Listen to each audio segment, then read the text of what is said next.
This is Apathy Hour. Today on Apathy Hour, we'll be reading stories from r/life pro tip, Malicious Compliance, Am I the Asshole, True Off My Chest, r/advice, marriage, parenting, and you should know. Let's get started. Starting off with your life pro tip, posted by user Grand Lewis. The U.S. Postal Service offers a free service called Informed Delivery that will send you a daily email with a digital preview of all your letter-sized mail. Users receive emails containing grayscale images of the exterior, address side of postal mail that is arriving soon. I think this is a pretty good life pro tip to keep in mind because it helps you to have an expectation of what's going to be showing up and when. I use it myself as well, actually. And now a bit of malicious compliance posted by user Snack7. A lady doesn't want a drink for her food, so has to pay for each individual item.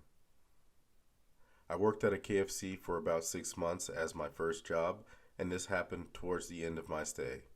One of our managers, who I'll dub Jay, is pretty strict with us in order to keep up with time and company policy, but we didn't mind as he usually worked online with us rather than sit in the office all day, as he does not have patience for rude people.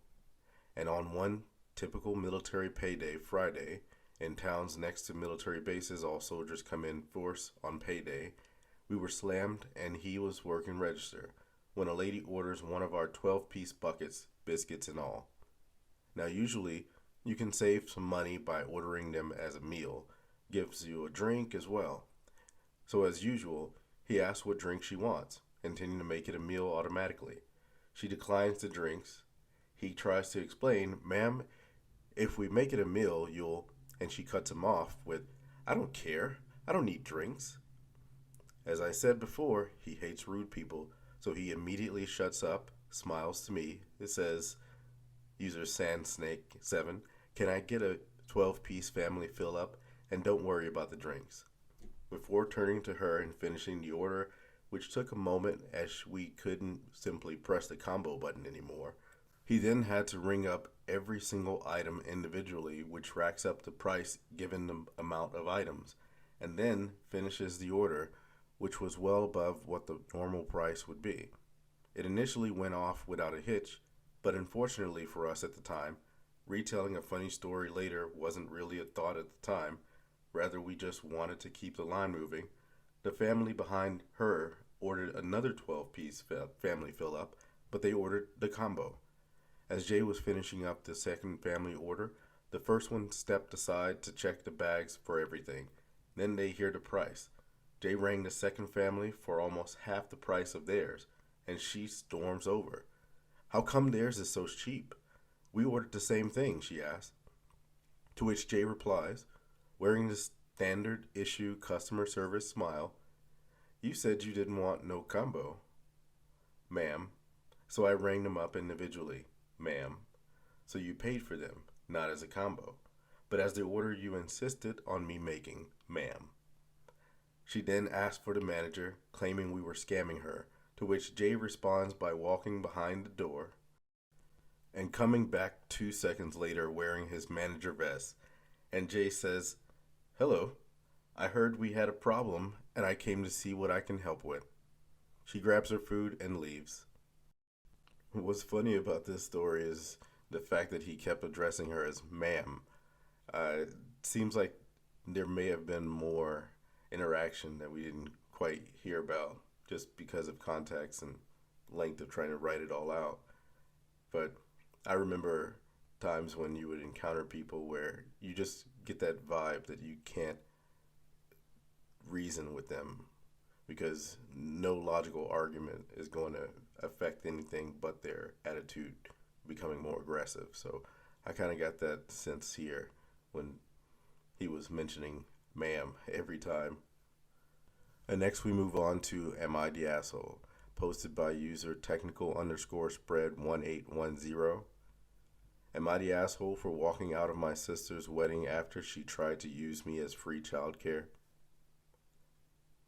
A few months ago, me, a 31-year-old male, and my sister, a 29-year-old female, announced that she was going to get married. The planning process took a while, but the date and venue were agreed on. Now, my sister has a baby, a 1-month-old, that just loves to cry. He cries all the time unless someone takes him outside for fresh air. So as a few days ago, the wedding started.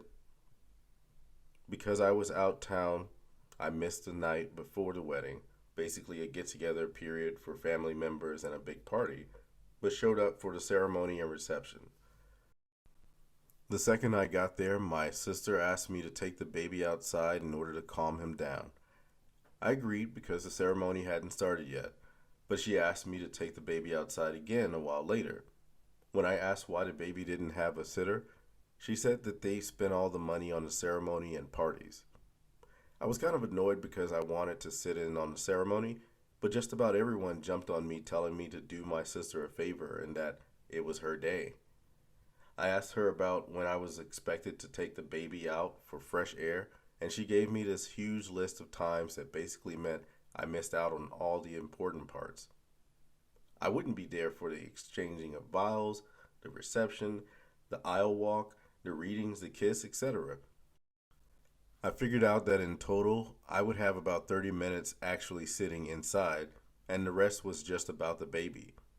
When I pointed this out to her, she said someone would videotape it for me, but I wasn't convinced. I wanted to watch my sister reach her milestone, and that was what I came for. I told her that someone else could watch the baby for her, and that as her brother, I wanted to watch the wedding, and not have to miss her getting married. Again, she told me to just do it. I was really mad, but tried not to show it on the outside. When I was asked about the reception, she told me, "Oh, you'll have to miss out. Baby needed to be outside and has to be fed."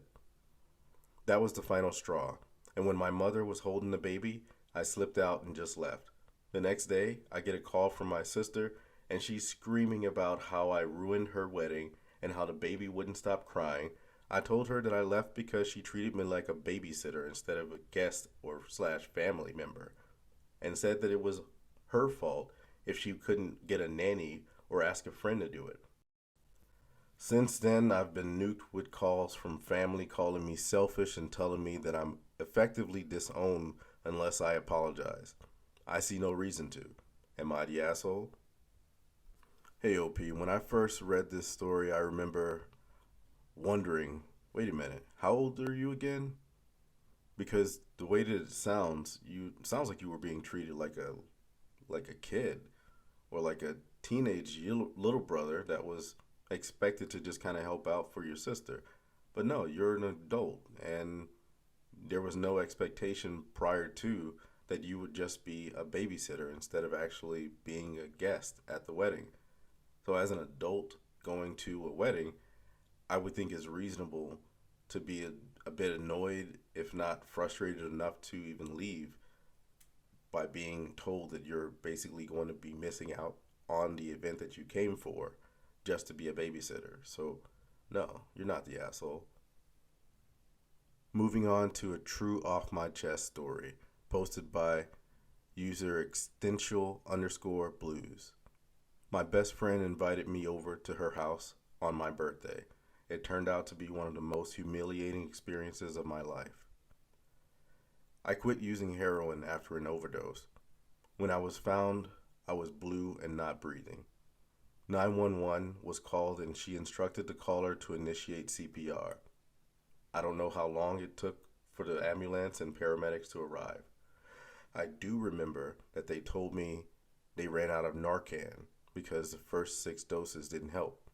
Fortunately, after the 7th dose, I regained consciousness. I still suffered the effects caused by lack of oxygen. My best friend doesn't use heroin. I don't have any friends who use heroin. My best friend invited me over to her house for my birthday and told me she'd pick me up in the morning and we'd spend the day together and that I could spend the night. She's desperately in love with a man who's an alcoholic and cheats on her. He called and asked her if he could come over with Jane. He's sleeping with Jane, and my best friend knows this, but is desperate for his attention, so she agreed that they could come over. The boyfriend, John, invited more people over when he got to my friend's house and the party started. John brought alcohol and talked my best friend into buying several $100s of cocaine. Everyone was partying and several people, especially Jane, encouraged me to do cocaine. I politely said no thanks. I did do a shot of tequila just so she'd get off my back. I felt a sense of hatred and betrayed, but I tried to ignore my gut feeling. I went to the bathroom and cried. Jane busted in and asked what I was doing. I was browsing through Reddit looking for posts that would help distract me and cute animals to help my sadness. She grabbed my phone and took it upstairs to the room where everyone was partying. I went to retrieve my phone and installed a voice recorder and put a screen lock on my device.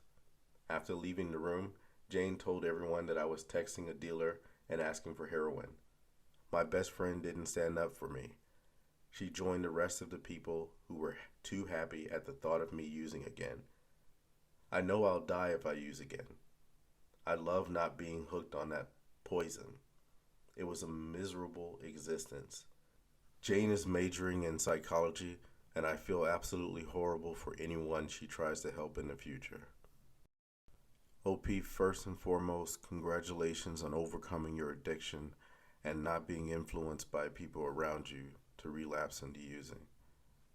It's hard enough overcoming a challenge like that, and it doesn't help to be around people that push you in ways that influence your actions or potentially could influence your actions. So good on you for sticking true to it, sticking to your strength, basically. It's unfortunate that you had to deal with what you dealt with your friend Jane. But I can tell you that over time,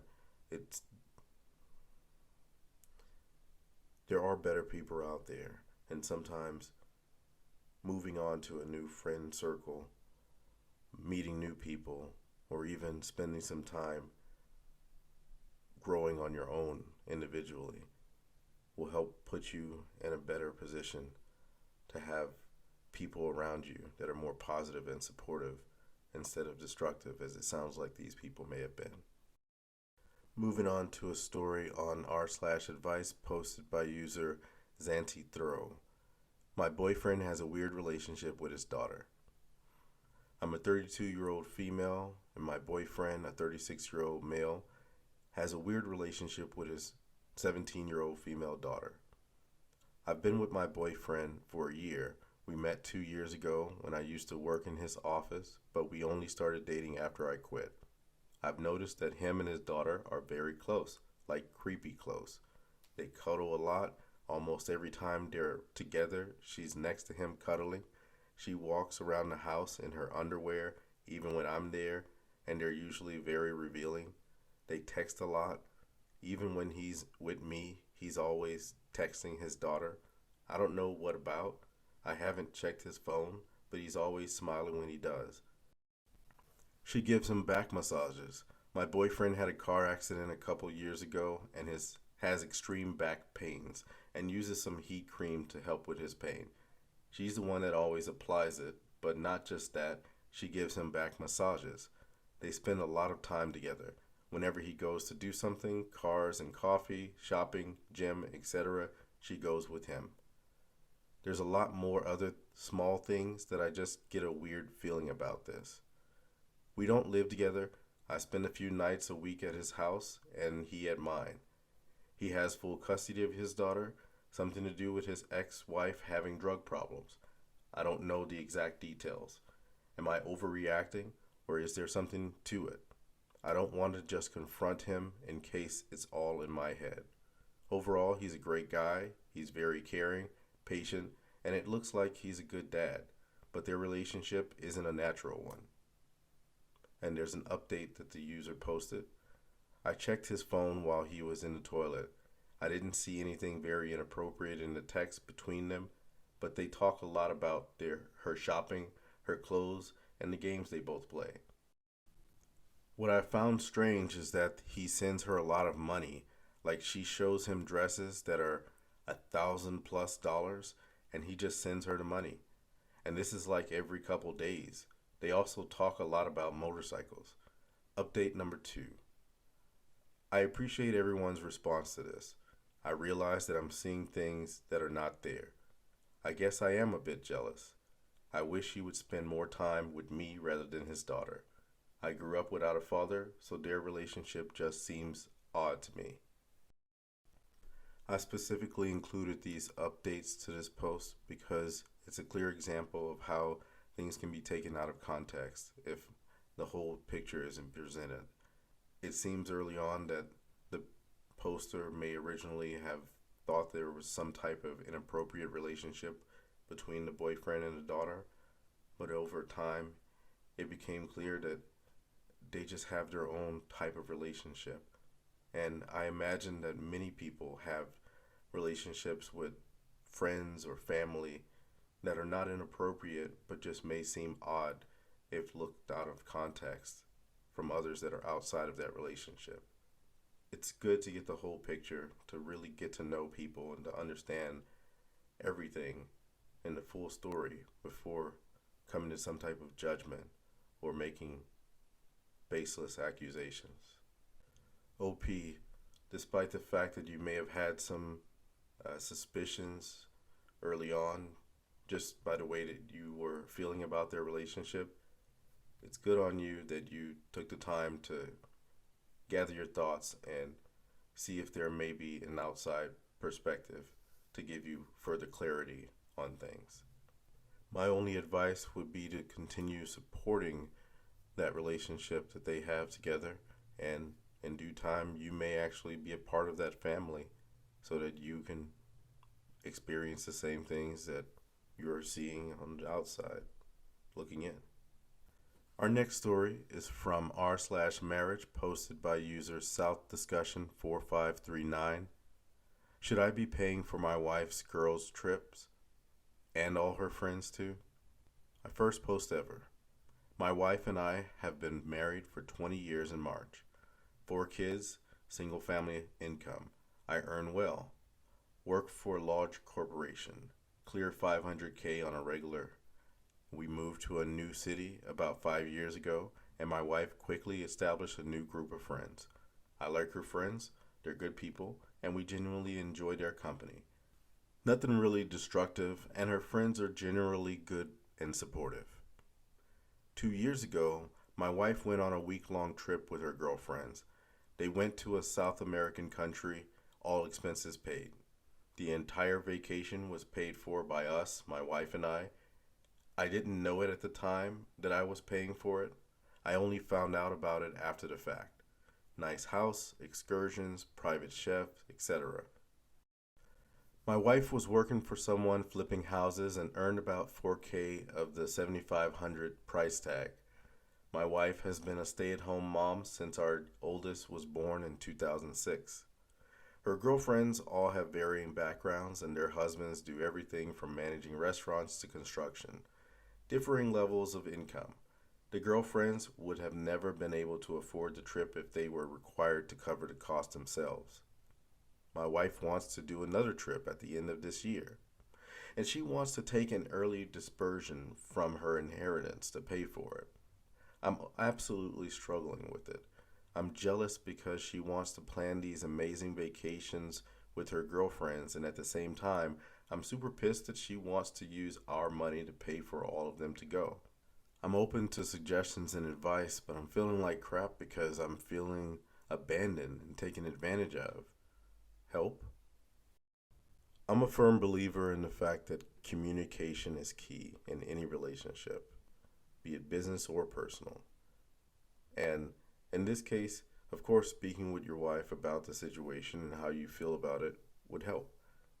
Now, I could see it in various perspectives, because if it's all coming from her own finances, then sure, maybe it's something that she could just do on her own if she chooses because it's her money.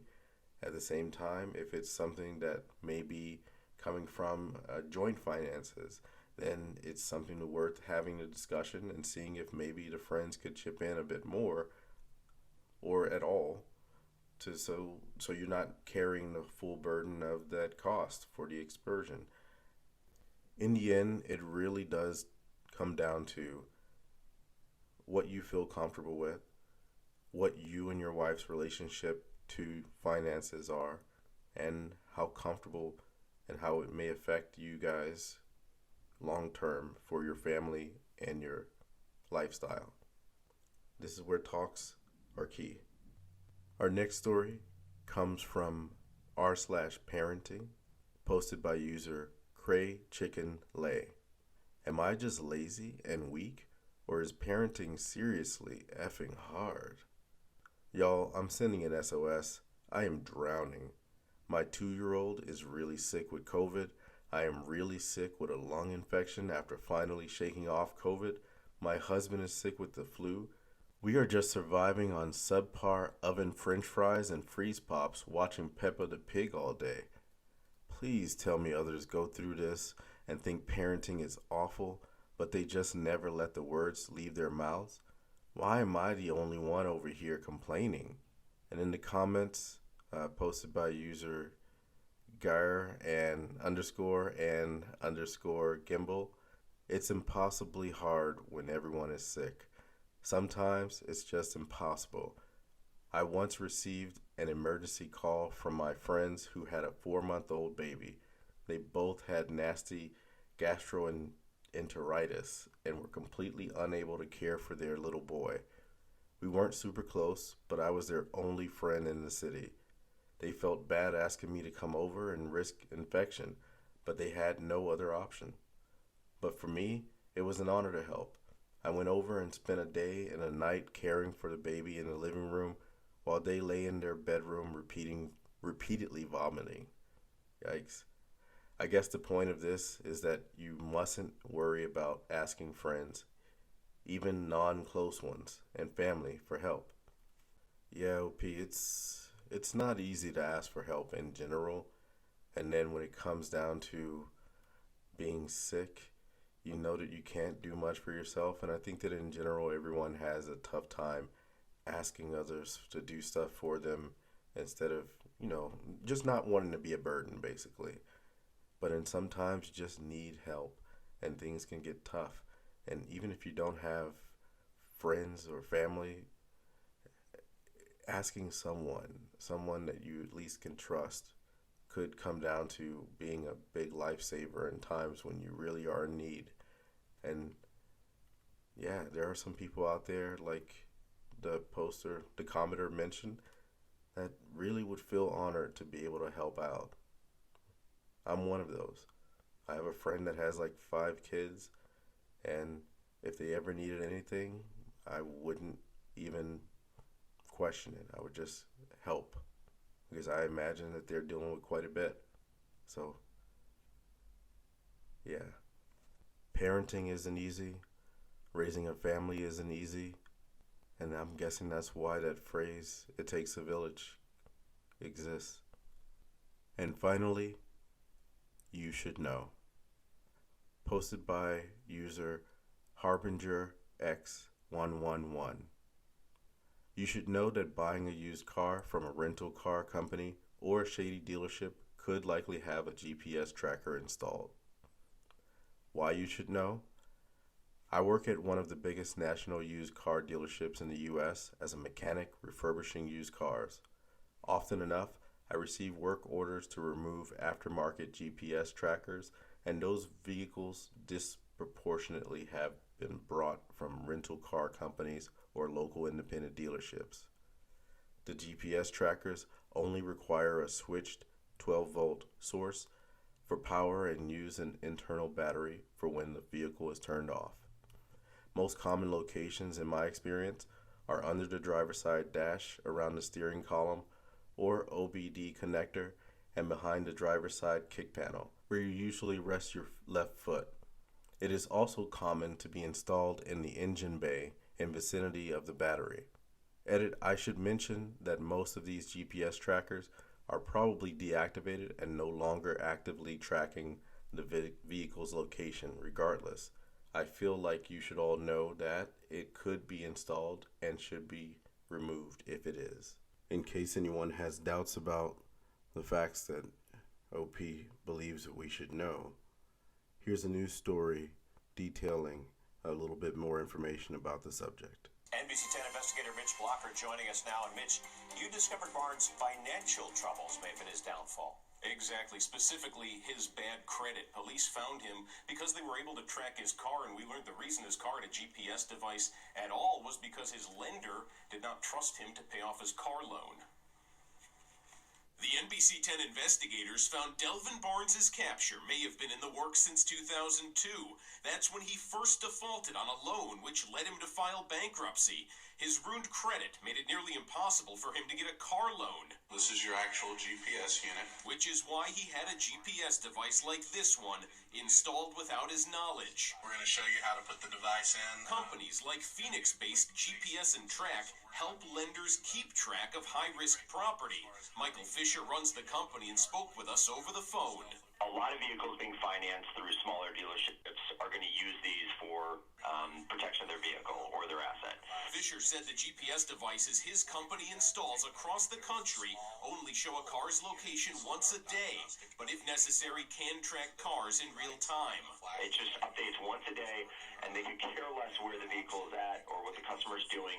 It's primarily just for recovery. With the help of the media and many citizens who called in tips, we were able to identify this individual, identify his car. Police say one of those tips came from someone who knew Barnes' car could be tracked. It's seen here being hauled away. When the subject exited the vehicle, he was apprehended, and that's when Ms. Freeland was recovered. All because of what some call a questionable practice of tracking drivers without their knowledge. So we're not going to go to any great length as far as hiding the unit, but we are going to mount it in a stealth location where it's not visible to the driver.